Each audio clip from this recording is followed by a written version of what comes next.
A world where bloodlines determine destiny, one moment of compassion becomes a dangerous act of rebellion. When a young prince offers shelter to a freezing peasant girl, he doesn't just save her from the storm, he unknowingly ignites a fire that will threaten the very foundations of his kingdom. As whispers spread through the castle halls and suspicious eyes watch their every move, both prince and peasant find themselves caught in a web of intrigue neither could have imagined. But in a society where kindness to the lowborn is seen as weakness, the price of compassion may be more than either can bear. What happens when duty collides with humanity? How far would you go to defend what you know is right, even if it costs you everything? The answer lies behind castle walls, where a simple act of mercy is about to change the course of a kingdom forever. The snow fell upon the small village like a cruel shroud, blanketing the thatched roofs and silencing the narrow streets beneath its merciless weight. Winter had arrived early that year, bringing with it a bitterness that seeped into bones and froze the very soul. In the pale moonlight, the snowflakes appeared as silver tears falling from a morning sky. It was against this desolate backdrop that a young woman stood before the towering castle gates, her bare feet buried in the snow, her thin frame shaking violently as each gust of wind cut through her tattered dress. Elena, for that was her name, had walked 7 leagues that day, fleeing horrors she dared not speak of, hoping against hope that she might find mercy within these stone walls. "Please," she whispered, her cracked lips barely able to form the word, her breath a pale ghost in the frigid air. "Just one night of shelter. I beg you." The guards stationed at the gate exchanged glances before erupting into cruel laughter that echoed across the silent courtyard. One of them, a burly man with a scar splitting his left cheek, stepped forward and spat at her feet. "Look at this filthy beggar," he bellowed, his voice dripping with contempt. "Thinks she can sleep in the king's castle. Next, she'll be wanting to dine with His Highness himself." The other guards joined in his mockery, their laughter cutting deeper than the cold. Elena's shoulders slumped. Tears threatened to spill from her eyes, but the frigid air froze them before they could fall. She had nothing left, no family, no home, not even the strength to walk another mile. Death by freezing seemed her only companion now. "I can work," she pleaded, her voice barely audible. "I can clean, cook, mend clothes, anything. Please, I won't survive the night out here."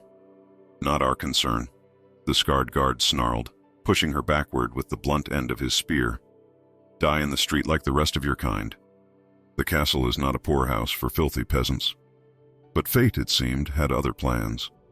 High above the courtyard, behind stained glass and velvet curtains, a window creaked open. Prince Aldrich, the king's only son and heir to the throne, had been restlessly pacing his chambers when the commotion below caught his attention. Leaning out into the bitter cold, his curious gaze fell upon the fragile figure being mocked by his father's men. There was something about her, something in the dignified way she held herself despite her circumstances, that stirred something deep within him. In that single moment, as their eyes met across the impossible distance of station and birth, both their destinies were forever sealed. The prince's heart tightened painfully in his chest. Why did this defenseless young woman, trembling in the snow, seem to carry in her eyes a pain that no one dared to see? While the guards pushed her back toward the unforgiving night, he descended the spiral staircase with urgent steps, ignoring the rules that separated him from common folk. His fine boots echoed against the stone floors as servants flattened themselves against the walls, startled by his unexpected passage. When Prince Aldrich burst through the small side door beside the main gate, the guards stood frozen in astonishment, their mockery dying on their lips. The silence that followed was heavier than the winter itself. "Open the gates," he commanded, his voice quiet, but carrying the unmistakable weight of royal authority. The scarred guard stammered, "But, Your Highness, she's nothing but a common—" "I said," the prince repeated, his eyes flashing dangerously. "Open the gates." The heavy iron hinges groaned in protest as the massive oak doors swung inward. Elena remained rooted to the spot, disbelief etched across her features. No one moved. No one dared speak. The contrast between the prince's nobility, his cape embroidered with gold thread, his leather boots polished to a shine, and the miserable nakedness of her mud-caked feet scandalized all present. With deliberate steps, Prince Aldrich approached her. The courtyard had fallen into a stunned silence, broken only by the soft crunch of snow beneath his boots. Whispers rippled through the gathered servants and guards. Has he gone mad? The king will have our heads for this. What is he thinking? When he stood before her, close enough to see the frostbite beginning to mottle her skin, he removed his own woolen cloak and draped it around her shoulders.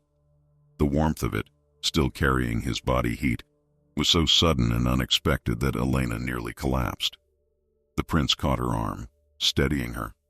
"Today," he said softly, his words meant for her ears alone, "you will not sleep in the cold." He took her freezing hand in his, not flinching at the dirt and grime that covered it.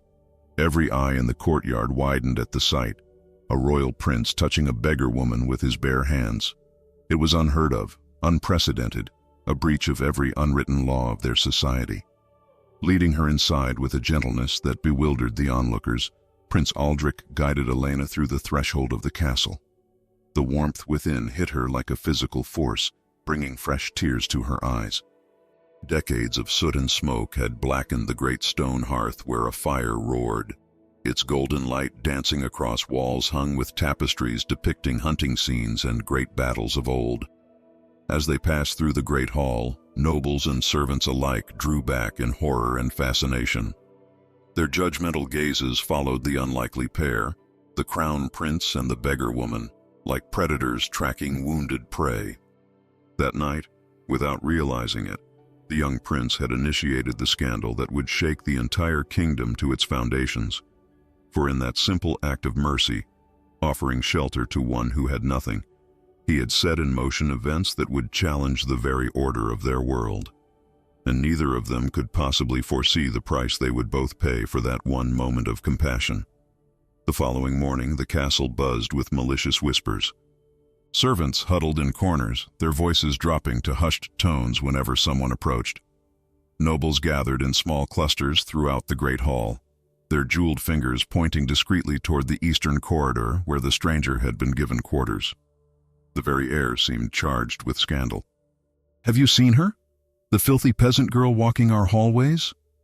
Lady Beatrice, a noblewoman with a neck adorned in pearls and a tongue sharper than any dagger, fanned herself dramatically. "They say Prince Aldrich himself washed her feet. Can you imagine? Royal hands touching such filth." Her companions gasped appropriately, their painted faces contorting with disgust. One of them, a young baron's daughter, leaned forward eagerly. "Father says she must be a witch." What else could explain the prince's behavior? Perhaps she cast a spell on him while begging at the gates. The rumors grew wilder with each retelling. By midday, half the court believed Elena had bewitched the prince, while the other half suspected she was his secret lover, smuggled into the castle under the cover of a snowstorm. None could fathom that compassion alone might motivate such actions from royalty. Elena, now dressed in simple but clean clothes, a woolen dress of faded blue, likely once belonging to a kitchen maid, walked tentatively through the cold stone corridors. Her newly washed hair hung in damp waves down her back, and though the castle servants had given her soft leather shoes, she still felt naked under the scrutiny of so many hostile eyes. Each step she took felt like trespassing. The nobles looked through her as if she were invisible, yet paradoxically, she had never felt more seen in her life. Their sideways glances cut like knives, their whispers following her like shadows. Centuries of tradition dictated that someone of her station should never walk these halls except to scrub them. Her very presence was an offense to the bloodlines that had ruled these lands for generations. Yet whenever the prince appeared, everything changed. He spoke to her with a respect that bewildered the court, addressing her by name, inquiring after her comfort, even walking beside her rather than ahead as protocol demanded. Each such interaction was like throwing oil onto flames, fueling the gossip that spread through the castle like wildfire. "The prince has lost his mind," an elderly duke muttered to his companions as they watched Aldrich escort Elena to the library. "His father should intervene before this madness destroys our very way of life." For Elena, these hours were filled with conflicting emotions. Her heart, still trembling from the terrors of the previous night, seemed torn between the newfound safety and the knowledge that she didn't belong in this world of stone and privilege. Each hostile glare reminded her of her place, or rather, her lack of one. The weight of 1,000 unspoken rules pressed down upon her shoulders, making even breathing feel like an act of defiance. But when her eyes met the prince's, something unexpected happened. There was kindness there, a gentle recognition of her humanity that she had rarely experienced before. Not pity, which she would have hated, but something far more dangerous: tenderness. It left her profoundly unsettled, like standing at the edge of a precipice, simultaneously afraid of falling and curious about the sensation of flight. "Why do they hate me so much?" she asked quietly as they walked along a corridor lined with portraits of stern-faced ancestors. "I've done nothing to them." Prince Aldrich's expression darkened. "They fear what they don't understand," he replied after a thoughtful pause. "And kindness toward those deemed unworthy is something they understand least of all." Elena studied his profile, wondering what demons this young royal faced in his own mind. "You shouldn't risk their anger for my sake," she ventured. "I can leave when the snow melts, return to wherever people like me belong." The prince stopped walking, turning to face her fully. For a moment he seemed about to say something significant, something that might have changed everything then and there. But footsteps approached, and the moment shattered like thin ice. Meanwhile, Prince Aldrich wrestled with his own internal conflicts. The previous night's impulsive act of mercy had snowballed into something far more complicated. How could he explain to his father, the stern and traditional king, that he had given shelter to an unknown peasant woman? The old monarch had spent decades crafting strategic alliances through marriage negotiations and land disputes. He wouldn't understand a decision made purely from compassion. Aldrich paced his private chambers that evening, the fire casting long shadows across the stone floor. His advisors had already approached him with thinly veiled warnings. "Consider your position, Your Highness," they'd said. "Consider what's at stake." What was at stake? His reputation, certainly. Perhaps even his standing with his father. But as he recalled Elena's eyes, their depth of suffering and resilience, he felt something shift within himself. A question formed that he couldn't easily dismiss. What good was power if not used to protect those without it? A knock at his door interrupted these thoughts. His most trusted servant entered, bowing low. "Your Highness, the king requests your presence immediately. He's, heard about our guest." Aldrich's stomach tightened. The confrontation he'd been dreading had arrived sooner than expected. His father's temper was legendary, his adherence to tradition absolute. The thought of defending his actions made the young prince's mouth go dry with apprehension. Yet something even more troubling nagged at him, a strange sensation he couldn't name. When had Elena's welfare become so important to him? What was this unfamiliar feeling that made him willing to face his father's wrath for a woman he barely knew? The question unsettled him deeply, for it hinted at something beyond mere charity. As he strode toward the king's chambers, servants bowed and quickly moved aside, their expressions a mixture of curiosity and concern. The tension in the air was palpable.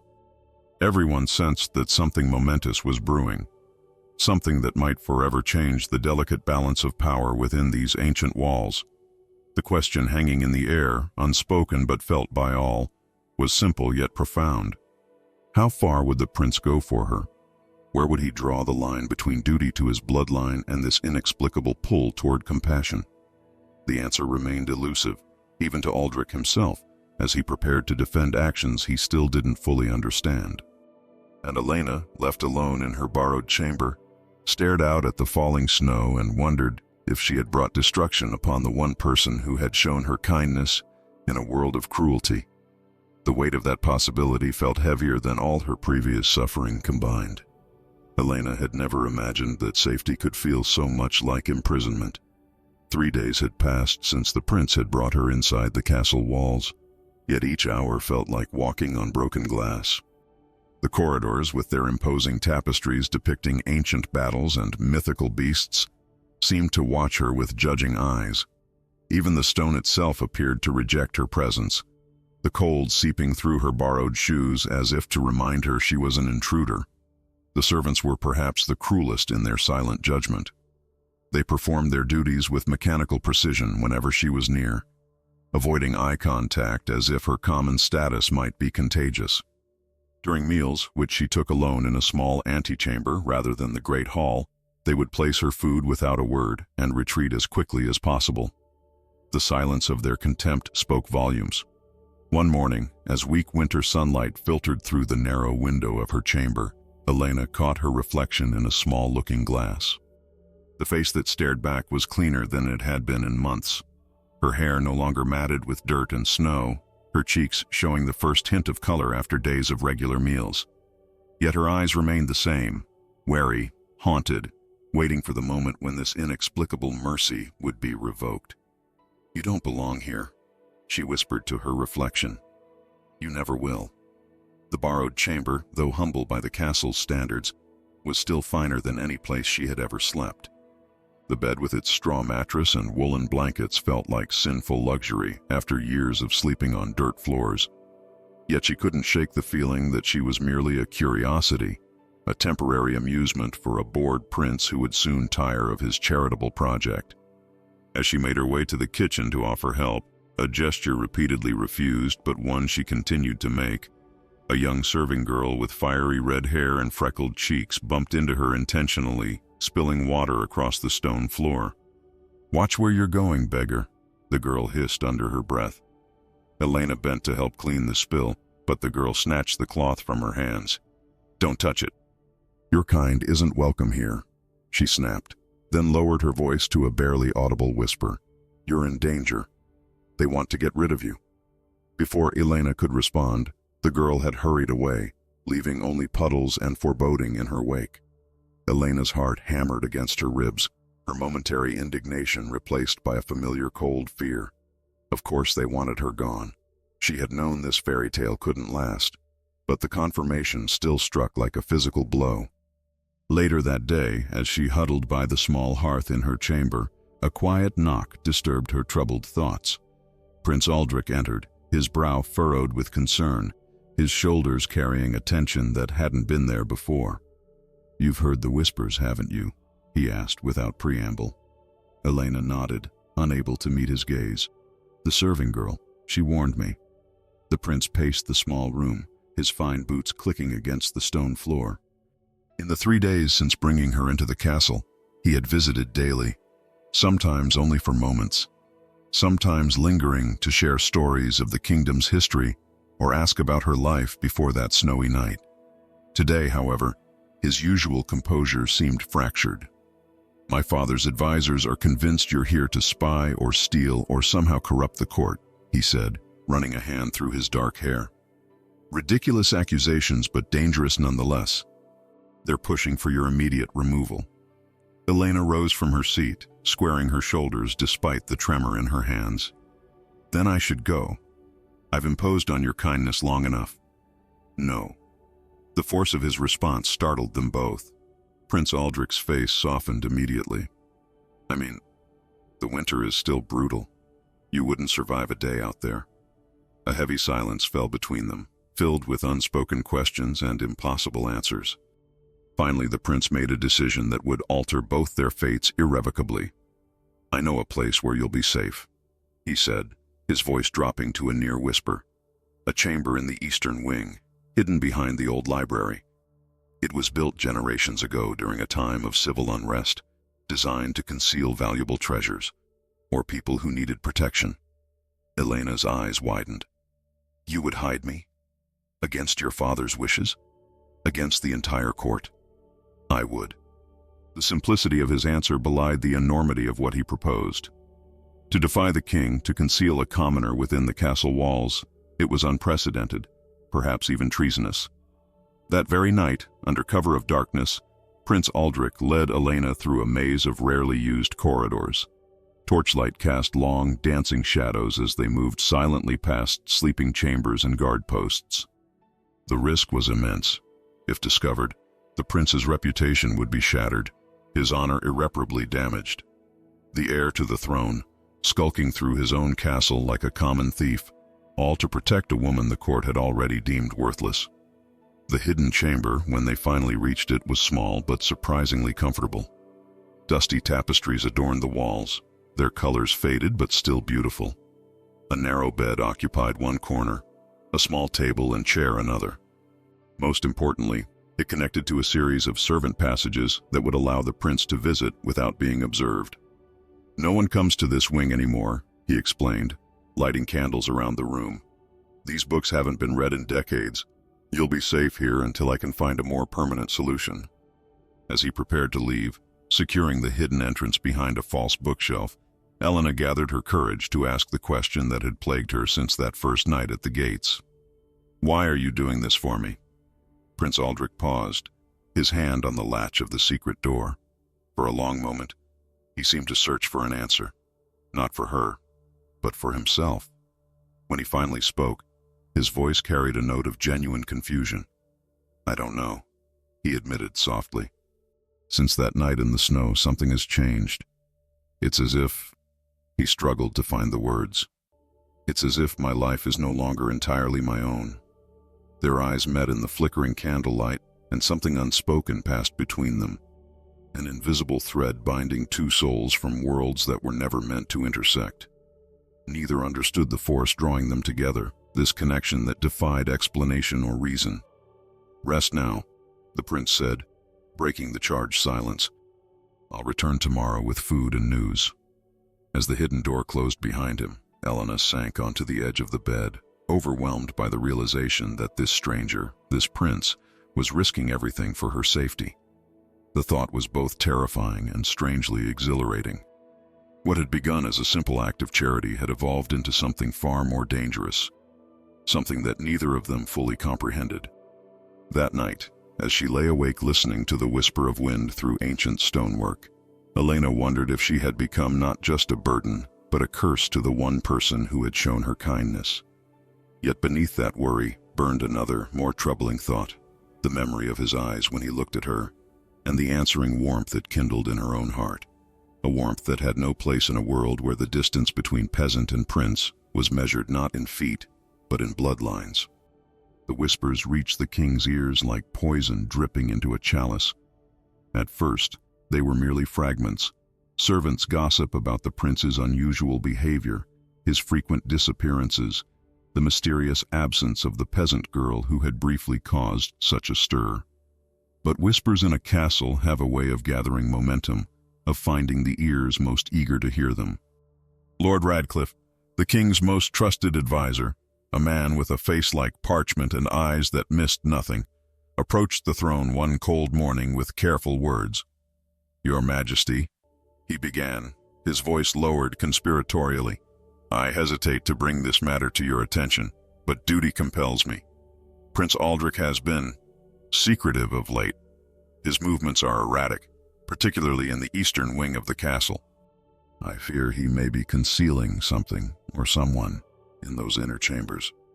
The king's weathered face remained impassive, but his fingers tightened around the armrests of his throne. "You believe my son is hiding that peasant girl? The one he brought in from the storm?" "I cannot say with certainty, Your Majesty, but it would explain his sudden interest in areas of the castle long abandoned. He visits the old library daily, carrying what appears to be food and other provisions." Suspicion spread through the court like wildfire after that conversation. Nobles who had previously paid little attention to the prince's comings and goings now watched his every move with calculating eyes. Guards were subtly positioned near the eastern wing, and servants were instructed to report any unusual activities. The air in the castle grew thick with mistrust, every glance weighted with accusation. Prince Aldrich felt the change immediately. Where once he had moved freely through his home, he now navigated a labyrinth of suspicious stares and pointed questions. His breathing grew heavy with each lie he was forced to tell, each misdirection necessary to protect Elena. "You seem distracted during council meetings, my son," the king remarked one evening as they dined privately in the royal chambers. "Lord Barton asked twice for your opinion on the northern border dispute, and you appeared not to hear him at all." Aldrich swirled the wine in his goblet, buying time. "Forgive me, father. Winter brings melancholy thoughts."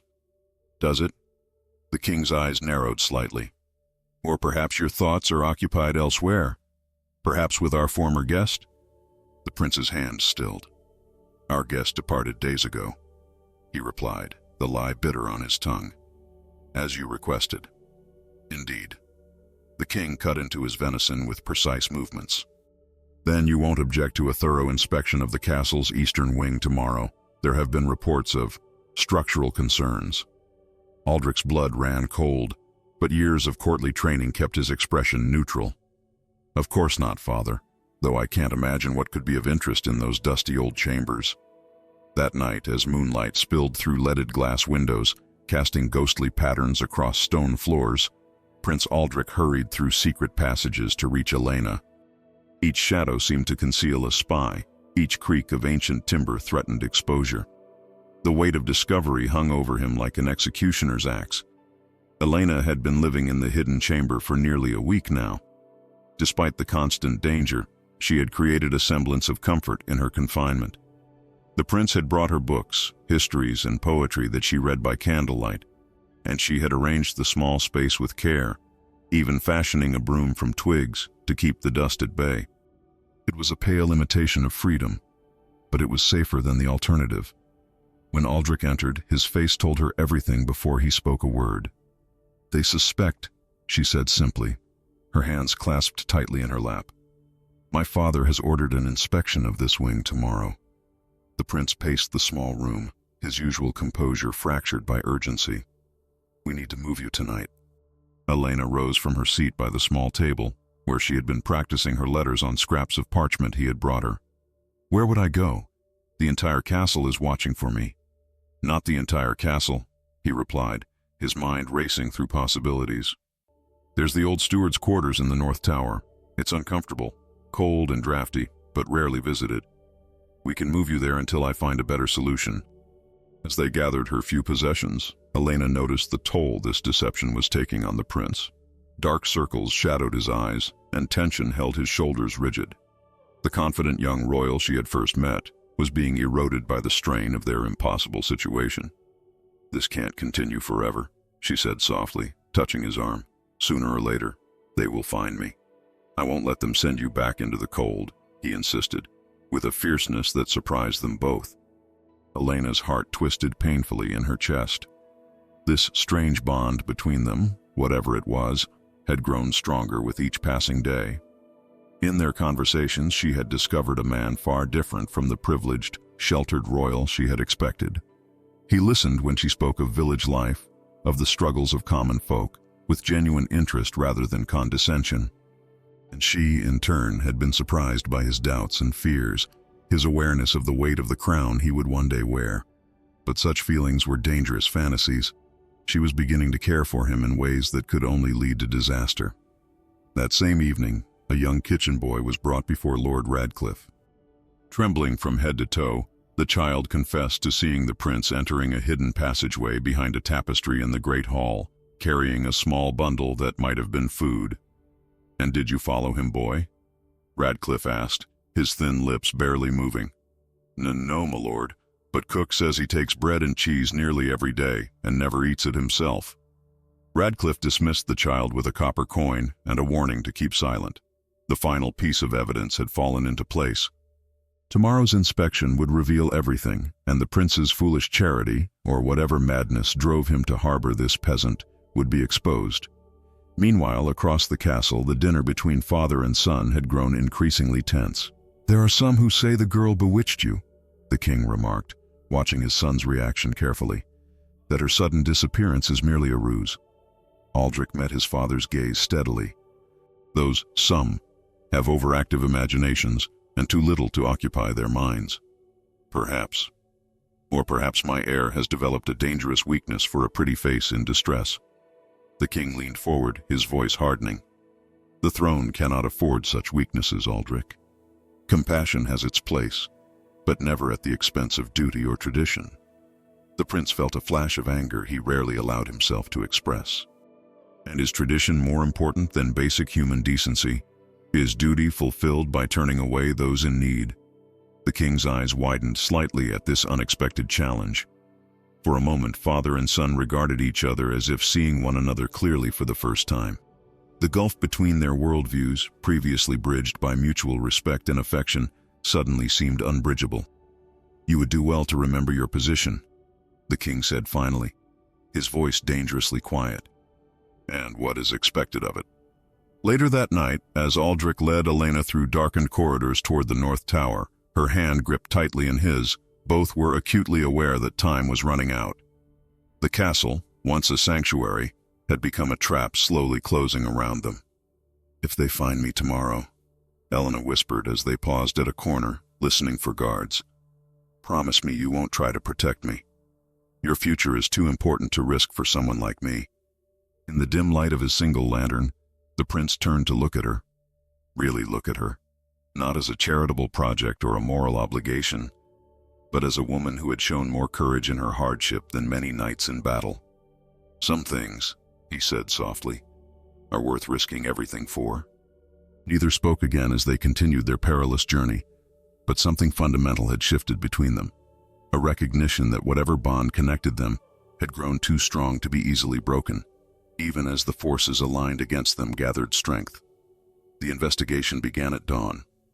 Guards with solemn faces and hands resting on sword hilts methodically combed through the castle's eastern wing, throwing open doors that hadn't been touched in years, disturbing dust that had settled over generations of forgotten furniture and faded tapestries. Their boots echoed ominously against stone floors, each footfall a countdown to discovery. Lord Radcliffe personally supervised the search, his thin frame draped in expensive velvet, his hawkish gaze missing nothing as he directed servants to move chests and roll back carpets. The old library received particular scrutiny, every shelf examined, every tome inspected, every panel in the ornate wainscoting tested for secret compartments. "The hidden chamber must be here somewhere," he muttered to Captain Blackwood, commander of the castle guard. "The boy spent too many hours in this vicinity for it to be mere coincidence." While the search continued, servants throughout the castle found themselves subjected to harsh questioning. A young scullery maid wept openly as Lord Radcliffe's cold voice cut through her stammered denials. "You're certain you never carried food to the eastern wing at the prince's request? Think carefully before answering. Lying to protect His Highness would be considered treason." "Never, my lord," she sobbed, her work-roughened hands twisting her apron into knots. "I swear on my mother's grave." The stablemaster, a gruff man who had served the royal family for 3 decades, found himself cornered in the hayloft by 2 guards. "Has the prince prepared a horse lately? Made inquiries about travel? Requested supplies be packed?" Even the royal cook, a woman of formidable presence who had once faced down a drunken knight with nothing but a ladle, trembled slightly under Radcliffe's interrogation. "Extra bread, cheese, dried fruit, all disappearing from your kitchens, and you noticed nothing amiss?" "The prince has always had a healthy appetite," she replied defensively. "It isn't my place to question where the food goes once it leaves my kitchen." The atmosphere throughout the castle grew heavier with each passing hour. Servants whispered in corners, only to fall silent when anyone approached. Guards exchanged meaningful glances as they passed in corridors. Even the nobles, typically absorbed in their own petty rivalries and courtly intrigues, sensed the tension crackling through the air like the prelude to a lightning storm. Prince Aldrich moved through this changed landscape with outward calm that belied his inner turmoil. He attended council meetings, dined with visiting dignitaries, and practiced swordplay in the training yard, all while acutely aware that Elena remained hidden in the drafty North Tower, her fate balanced on the edge of a knife.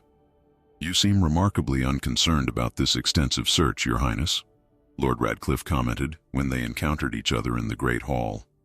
The older man's smile never reached his eyes. "One might almost think you know it will prove fruitless. I'm more concerned with why my father feels the need to turn the castle upside down based on servants' gossip," Aldrich replied evenly. "Surely there are more pressing matters of state than hunting for imaginary intruders." Radcliffe's thin lips curled slightly. "Not imaginary, I think, merely well hidden." As the day progressed, Prince Aldrich found himself increasingly isolated. Courtiers who normally sought his favor now gave him a wide berth, unwilling to be associated with potential scandal. Even his childhood friends among the nobility maintained a careful distance, their loyalty to the crown apparently outweighing years of companionship. Only Sir Thomas, a young knight who had trained alongside Aldrich since boyhood, dared approach him directly as the prince stood alone on the ramparts, watching the setting sun paint the snow-covered landscape in hues of gold and crimson. "They're saying terrible things about you," Thomas said without preamble, his breath forming clouds in the frigid air. "That you've lost your mind over some peasant girl. That you're defying the king himself to harbor her." Aldrich's expression remained carefully neutral. "And what do you believe, old friend?" Thomas hesitated, glancing around to ensure they were truly alone. "I believe you've never done anything without good reason," he said finally. "But Aldrich, if there's truth to these rumors, you're playing a dangerous game. Perhaps the game itself is what needs changing." The prince replied softly, his eyes fixed on the distant horizon. As darkness fell over the castle, Elena sat huddled in her new hiding place, a forgotten chamber in the north tower where the wind whistled through cracks in the mortar and rats scurried behind the walls. Unlike her previous sanctuary, this room offered little comfort, just a narrow pallet, a wobbly stool, and a single guttering candle that cast more shadows than light. The cold was relentless here, seeping through stone and wood to chill her very bones. Elena had wrapped herself in every scrap of fabric available, yet still shivered uncontrollably. But worse than the physical discomfort was the gnawing fear that had become her constant companion. Each distant footstep sent her heart racing. Each creak of ancient timbers might herald discovery. The knowledge that an entire castle searched for her, that her mere presence threatened everything the prince stood for, weighed on her conscience like a millstone. With trembling fingers, she retrieved a small piece of parchment and a stub of charcoal the prince had brought her. By the feeble candlelight, she began to write, her untutored hand forming awkward letters that nonetheless carried the weight of her emotions. "To the one who showed kindness when others showed cruelty," she began, pouring onto the page all the gratitude, fear, and confused longing that had no other outlet. These letters had become her only solace, private confessions she never intended to share, yet could not stop herself from creating. Meanwhile, in the royal library, the king himself now stood watching as guards dismantled bookshelves in their increasingly desperate search. "Nothing, Your Majesty," Captain Blackwood reported, frustration evident in his voice. "We've searched every chamber, every passageway in the eastern wing. If the girl is still within these walls, she's not here." The king's weathered face betrayed nothing of his thoughts. "Expand the search. North and west wings next. Leave no stone unturned." Lord Radcliffe stepped forward, his voice lowered for the king's ears alone. "Your Majesty, perhaps we should consider the possibility that the prince has helped the girl escape the castle entirely." "My son is many things, Radcliffe, but he is not a fool," the king replied coldly. "He knows every gate, every exit is watched." "No, she remains inside these walls. I'm certain of it." As the search party dispersed to continue their hunt, the king remained behind, his gaze drawn to a portrait of his late wife that hung above the library's massive fireplace. The queen's gentle eyes seemed to regard him with silent reproach. "What would you say of our son now, my love?" he murmured to the painting. "Has he inherited your soft heart along with your eyes, or has some madness taken hold of him?" The search continued well into the night. Torches blazed throughout the castle, casting grotesque shadows across ancient stone as guards methodically worked their way through seldom-used corridors and forgotten chambers. The very walls seemed to hold their breath, as if the castle itself participated in the hunt. In his private quarters, Prince Aldrich paced restlessly, torn between his desire to check on Elena and the knowledge that doing so might lead her pursuers directly to her hiding place. His every movement was being watched, his every absence noted and reported. The trap was closing around them both with inexorable precision. A quiet knock at his door froze him mid-stride.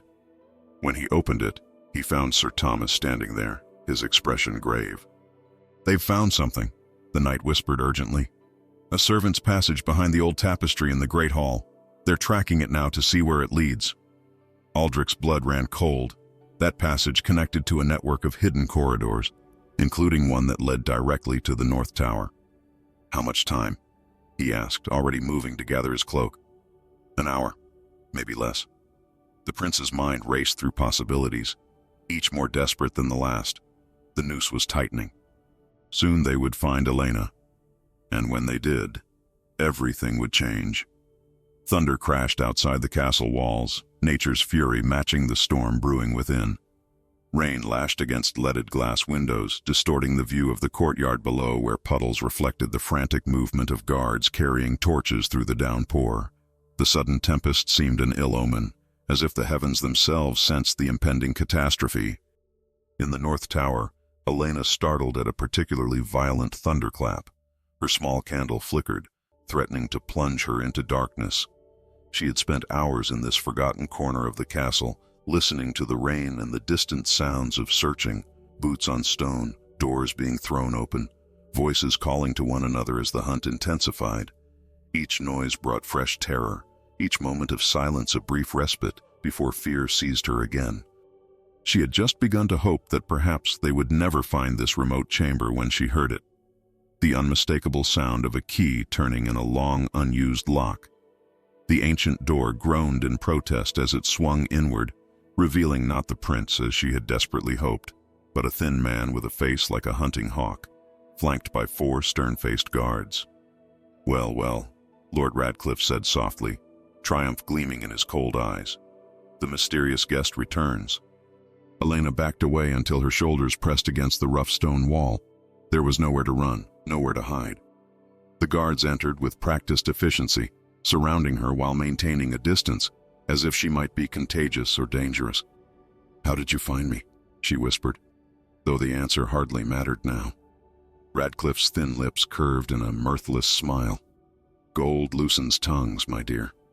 In this case, the tongue of a kitchen boy who saw the prince visiting this abandoned tower." He gestured dismissively, "But the how is irrelevant. What matters is that your little game with our prince is finally over." Outside, the storm raged on. Lightning briefly illuminated the small chamber, casting harsh shadows across the faces of her captors. In that fractured moment of brilliant light, Elena saw no compassion, no mercy, only the cold calculation of men fulfilling their duty. 2 guards stepped forward, rough hands closing around her arms with bruising force. She did not resist, what would be the point, but held her head high as they led her from the chamber. Dignity was all she had left, and she clung to it with desperate determination. They marched her through corridors she had never seen before, down winding staircases and through great halls where startled servants and nobles alike stopped to stare at the procession. Word of her capture spread through the castle with lightning speed. By the time they reached the great hall, a crowd had gathered. Courtiers in their finery, servants pausing in their duties, all eager to witness the peasant girl who had supposedly bewitched their prince. The whispers followed her like snapping wolves. "Look how plain she is. What could he possibly have seen in her? Witchcraft, without doubt. No other explanation. The king will have her head for this deception." Elena kept her eyes fixed forward, refusing to acknowledge the hostile stares and venomous words. Inside, her heart hammered so violently she feared it might burst from her chest, but outwardly she maintained a composure that confounded her accusers. This calm wasn't courage, not really. It was the resignation of someone who had always known that happiness was a temporary illusion, that the world would eventually return to its natural order. In the center of the great hall, Lord Radcliffe presented her to the king like a hunter displaying a prized stag. The elderly monarch sat rigidly on his throne, his weathered face a mask of controlled fury as he regarded the woman who had caused such unprecedented disruption in his kingdom. "So," he said, his voice carrying easily through the now silent hall, "this is the girl who has turned my son's head from duty and honor." Elena said nothing. What defense could she possibly offer? The facts were damning enough. She, a peasant of no importance, had been hidden within the castle walls by the crown prince himself, against royal decree. Her very presence was an affront to everything this court valued. "What enchantment did you use?" demanded a noble woman from the crowd. "What potion or spell compelled our prince to risk everything for a common beggar?" Murmurs of agreement rippled through the assembled courtiers. It seemed easier for them to believe in witchcraft than to accept that their prince might have acted from simple compassion, or worse, genuine affection for someone so far beneath his station. "I used no enchantment," Elena finally spoke, her voice steady despite her fear. "The prince offered shelter when I had none. That is all." "That is all?" the king repeated incredulously.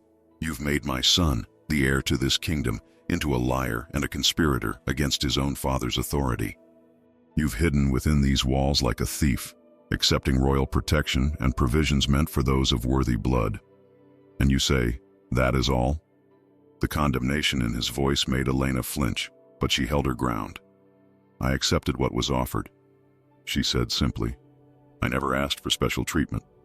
Lightning flashed again, briefly illuminating the stained glass windows that depicted the kingdom's great heroes and battles.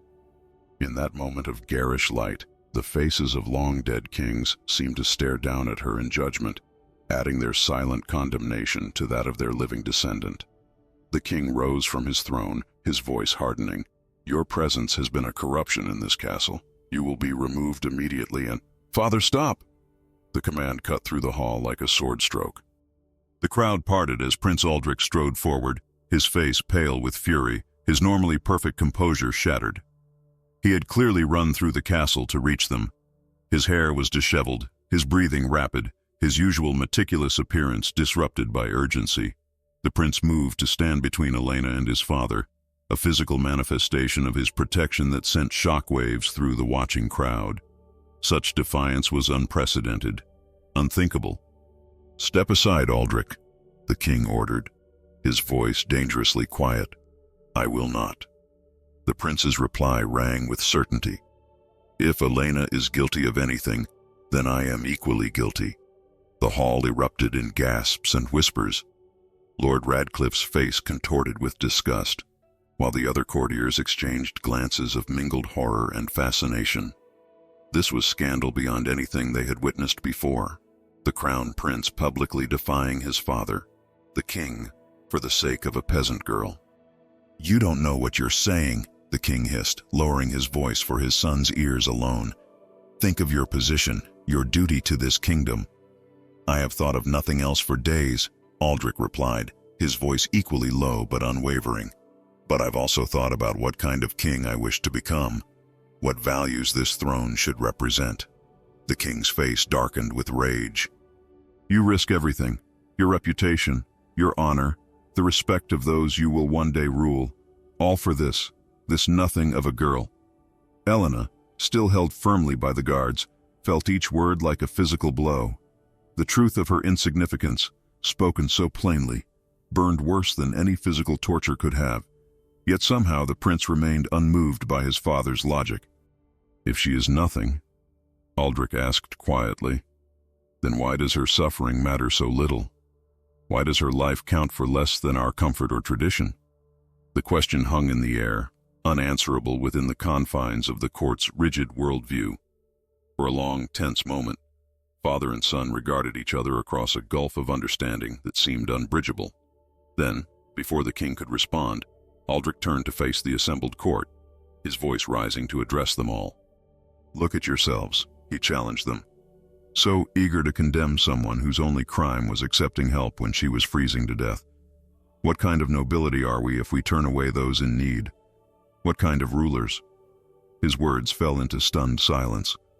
No one had ever heard the prince speak with such passion or conviction, least of all about something so contrary to their established order. The king's patience finally snapped. "Enough," he roared. "Guards, remove the girl from my sight. As for you, my son, you will return to your chambers immediately and remain there until you remember your proper place." The guards tightened their grip on Elena's arms, beginning to drag her toward the great doors. She did not struggle, but her eyes sought Aldrich's in a silent farewell. Whatever happened now, she would treasure the memory of someone who had seen her, truly seen her, as a person worthy of respect and protection. But the prince was not finished. As Elena was pulled away, he made one final, devastating declaration that stopped everyone in their tracks. "If she goes, I go with her." The prince's declaration hung in the air like a blade suspended over the entire court. No one moved. No one spoke. Even the storm outside seemed to pause, the thunder momentarily silenced, as if nature itself was stunned by this unprecedented challenge to royal authority. The king's face drained of color, then flushed with a rage so profound, it transformed his features into something barely recognizable. Around the hall, nobles rose to their feet in shock, their gasps and murmurs creating a wave of sound that crashed against the stone walls.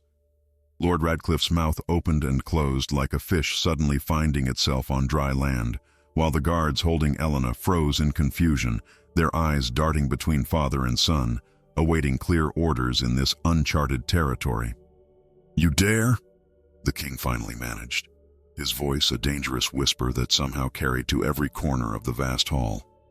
"You dare threaten your birthright, your duty, your entire kingdom over this nobody?" The contempt in his father's voice seemed to strengthen rather than weaken Aldrich's resolve. He stood taller, his shoulders squared, his gaze unwavering. "I dare to question what kind of kingdom we've built," he replied, "when compassion is viewed as weakness and cruelty as strength." Elena, still held firmly between two guards, felt tears burning behind her eyes. "Please," she whispered, loud enough for only the prince to hear, "don't destroy your life for me." But Aldrich wasn't listening. His focus remained on his father, on the confrontation that had been brewing since that snowy night, when he first defied convention by offering shelter to someone deemed unworthy.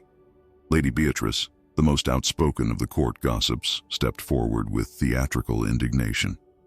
"This is proof of witchcraft," she declared, pointing a bejeweled finger at Elena. "No woman of her station could turn a prince from his duty without dark magic." Others quickly joined the chorus of condemnation. "She should be tried for sorcery. Banish her from the kingdom entirely. Make an example of her to discourage others of her kind." Each suggestion was more vicious than the last, the courtiers competing to demonstrate their loyalty to the throne through the severity of their proposed punishments.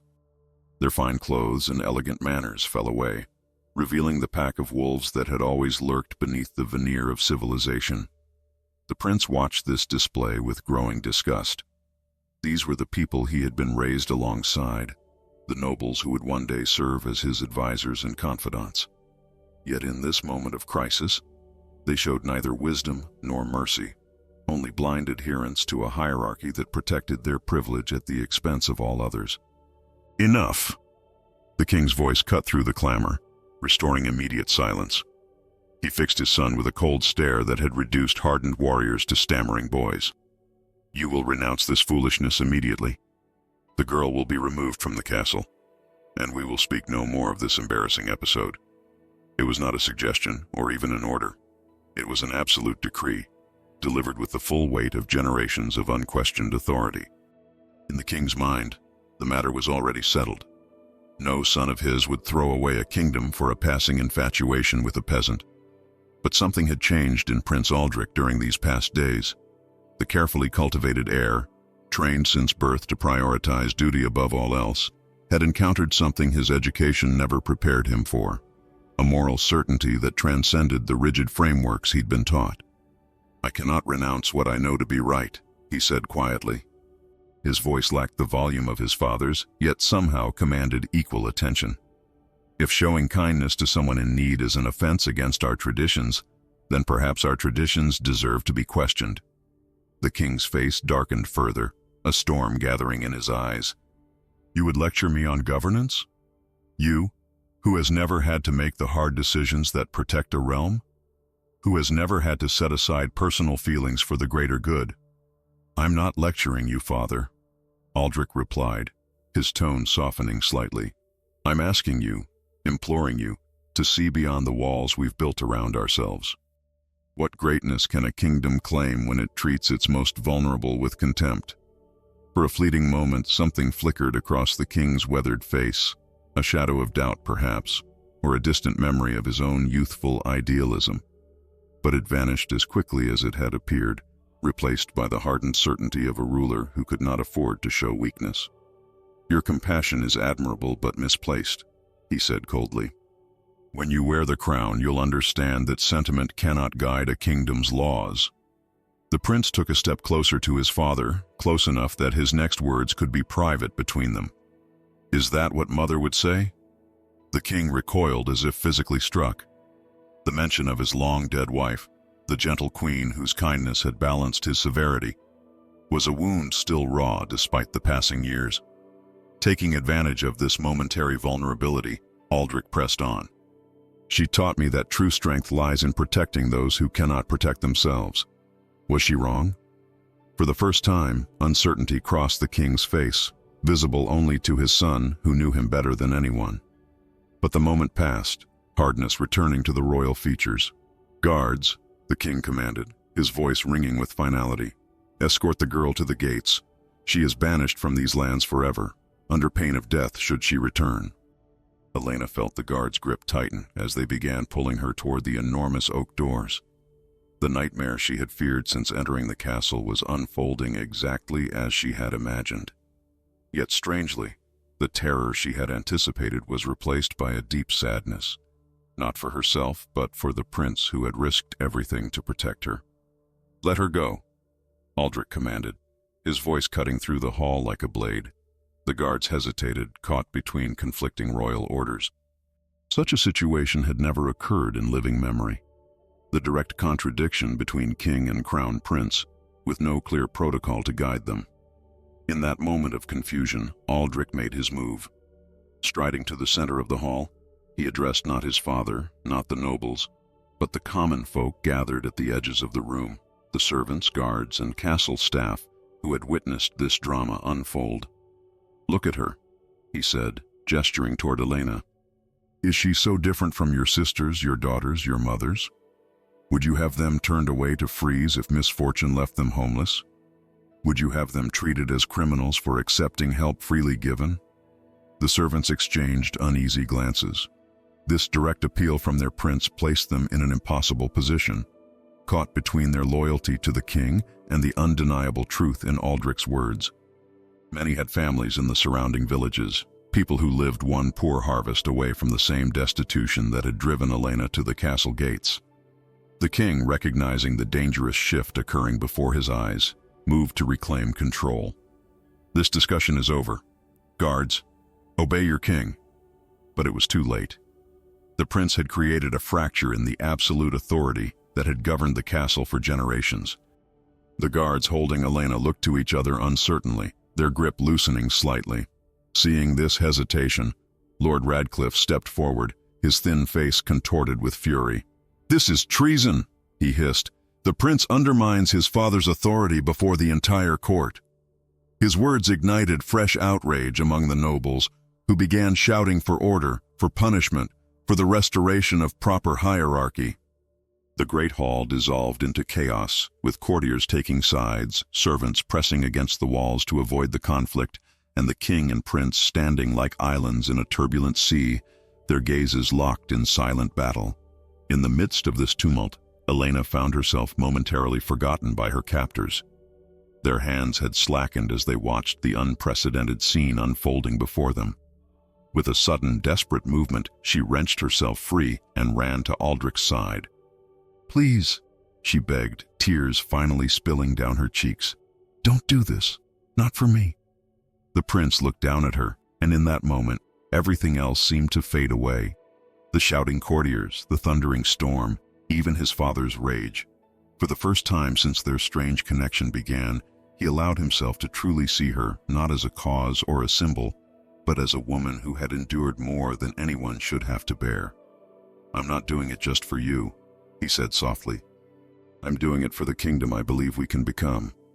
Then, turning back to face his father and the assembled court, Aldrich made his final stand. Instead of choosing Elena or the kingdom as the king demanded, he offered a third path that no one had considered. "A throne that demands we abandon our humanity is not legitimate," he declared, his voice rising above the cacophony like a clarion call. "No crown, no title, no tradition is worth the price of our compassion. If we cannot rule with both justice and mercy, then we rule without true authority." His words fell like thunder in the great hall, silencing even his most vocal critics. This was no longer about a peasant girl or a prince's infatuation. It was a fundamental challenge to the very foundations upon which their society was built. The aftermath of the prince's defiance unfolded like a slow, inexorable tide, washing away foundations thought immovable for centuries. 3 days passed in a strange limbo, with the castle suspended between old certainties and uncharted possibilities. The great hall, scene of that unprecedented confrontation, stood empty. The king had retreated to his private chambers, refusing audiences with even his most trusted advisors. For those 3 days, rumors spiraled through the castle like autumn leaves caught in a whirlwind. Some said the prince had been imprisoned in the dungeons for his insolence. Others whispered that he and the peasant girl had fled together under cover of darkness. A few servants even claimed the king had fallen ill from the shock of his son's betrayal, that the royal physician had been summoned in the dead of night. The truth, when it finally emerged, was both simpler and more complex than any rumor could capture. On the morning of the 4th day, a royal proclamation was delivered to every corner of the castle and kingdom beyond. Elena would be permitted to leave freely, neither imprisoned nor executed for her unwitting role in the royal drama. The prince would retain his position as heir, though he would spend the coming months touring the outer provinces to better understand the needs of all subjects, regardless of station. It was a compromise born not of reconciliation, but of necessity. The king, whatever his personal fury, could not publicly punish his only son without undermining the very authority he sought to preserve. A kingdom whose heir had been disowned over an act of mercy would face questions far more dangerous than those raised by a single act of defiance. For Elena, the king's decree meant freedom, but freedom tinged with loss. She would leave the castle not in chains, but of her own accord, returning to a life that now seemed as distant and foreign as the moon. The clothes on her back and a small purse of silver coins, sufficient to establish herself elsewhere, were her only tokens from this strange interlude in her life. The farewell between prince and peasant was private, conducted in a small antechamber with only a single guard posted discreetly outside. The king had permitted this final meeting not from compassion but calculation. Better a clean break witnessed by none than a publicly forbidden connection that might fester into legend. Elena entered the chamber with steps that no longer faltered, her borrowed dress replaced by simple but sturdy traveling clothes. The weeks of proper food and shelter had restored some color to her cheeks, some strength to her frame. She was still thin, still marked by hardship, but no longer the half-frozen wraith who had begged at the gates in a snowstorm. Prince Aldrich waited by the window, watching snowflakes dance in the winter sunlight. When he turned at the sound of her entrance, his face betrayed the toll of these turbulent days. New lines etched around his eyes, a certain weight to his shoulders that hadn't been there before. "So it ends," he said softly. Elena nodded, unable to trust her voice immediately. This man had risked everything for her, his relationship with his father, his standing among the nobility, perhaps even his future crown. How could any words adequately express what that meant? "You changed everything," she finally managed, her voice barely above a whisper. The prince shook his head. "No, you did. You made me see what I had been trained not to notice. The walls we build to separate ourselves from those we deem beneath us." They stood in silence then, hands still at their sides, the appropriate distance between them maintained as if invisible observers monitored their every movement. So much remained unsaid, unacknowledged, unexplored between them. Possibilities that, in another world, might have flourished, but in this one could never take root. "Where will you go?" he asked eventually. "The village of Oakenvale, 2 days' journey south," she replied. "I have distant kin there who might take me in. The coin your father provided will help me start again." Neither mentioned what both knew, that no village within the kingdom's borders would ever treat her as ordinary again. She would forever be the peasant who had somehow captured a prince's attention, the commoner who had caused a royal rift. Whether viewed with suspicion or fascination, normal life had become impossible for her. When the moment of parting could no longer be delayed, they reached for each other's hands simultaneously.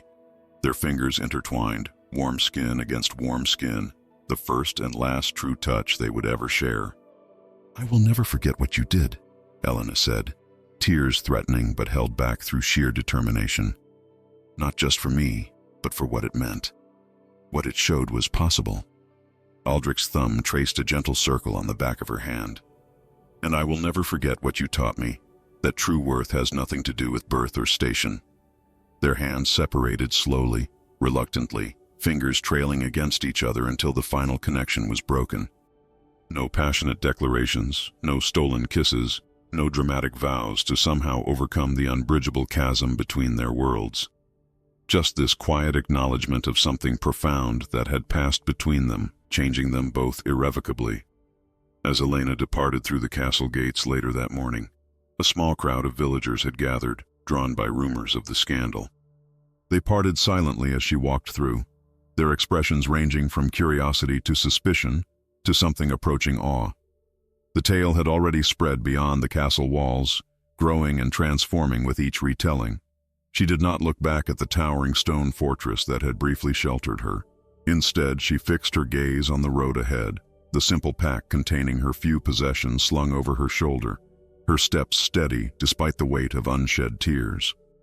In the days and weeks that followed, Elena's story spread throughout the kingdom like wildfire through summer grass.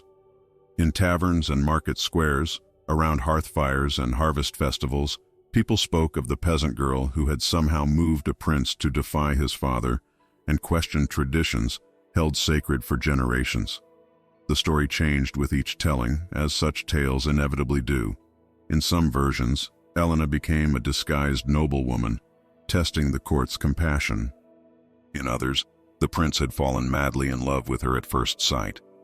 The more fanciful renditions claimed they had secretly married before her departure, that she carried the next heir to the throne in her womb.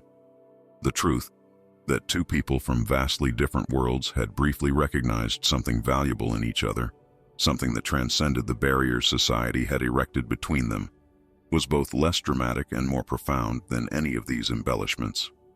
Elena herself became something of a local legend in Oakenvale. Children would follow her through the village, hoping for a glimpse of the woman who had lived in the castle. Young girls peppered her with questions about the prince, about life behind those imposing walls. She answered patiently, truthfully, but never revealed the private moments, the unspoken connections, the gentle touch of farewell that she kept locked in her heart. The prince, meanwhile, fulfilled his father's decree by traveling the kingdom. But what had been intended as punishment became transformation. In remote villages and provincial towns, he listened to the concerns of common folk with genuine interest, saw firsthand the hardships and inequities his privileged upbringing had shielded him from. The lessons that had begun with a single act of compassion toward one freezing girl deepened and expanded with each new encounter. When Aldrich eventually returned to the castle, something fundamental had shifted in him. Not a dramatic rejection of his responsibilities, but a deeper understanding of what those responsibilities truly meant. The future king who eventually emerged from this crucible would be unlike any who had come before, his reign marked by reforms that slowly, incrementally bridged the vast gulf between privilege and poverty. As for the king himself, the public embarrassment of his son's defiance had indeed wounded his pride beyond repair. Yet as the months passed and no further scandal emerged, he found himself reluctantly admitting, if only in the privacy of his own thoughts, that perhaps the boy had shown a different kind of strength that day in the Great Hall. Not the unyielding hardness of traditional authority, but the supple resilience of compassion that bends without breaking. They never spoke of Elena directly again. Her name became one of those unmentionable subjects in the royal household, like the Queen's death or the failed Northern campaign. Yet her brief presence had left an indelible mark on the castle and its inhabitants, a reminder that the walls which separate human beings from one another are often more fragile than they appear. And so the moral of this tale echoed across the kingdom. True power lies not in crowns or castles, not in wealth or bloodlines, but in the courage to choose compassion even when the entire world demands the opposite. For in that choice, made once by a prince who saw beyond station to the human being shivering in the snow, lies the seed of a more just world waiting to be born. Sometimes the smallest acts of kindness can create the most powerful ripples of change. In a world that constantly asks us to choose between what is easy and what is right, the prince's story reminds us that true courage isn't found on battlefields. It's found in those quiet moments when we choose compassion despite the cost. Would you have opened that gate on a snowy night? Would you have risked everything you were raised to value for someone society deemed worthless? The walls we build between ourselves and others, walls of class, of privilege, of tradition, may seem impenetrable, but they crumble in the face of genuine human connection. Perhaps the most revolutionary act isn't overthrowing kingdoms, but recognizing the inherent dignity in every person we meet, regardless of their station. The crown may command obedience, but only compassion can truly transform a kingdom. If this story touched your heart, remember that we all face moments where we must choose between the safety of conformity and the risk of doing what's right. Your own acts of courage might not shake kingdoms, but they could change someone's world. Share this story with those who need to hear it. Follow for more tales that challenge and inspire, and remember, in the end, we're all just seeking shelter from life's storms.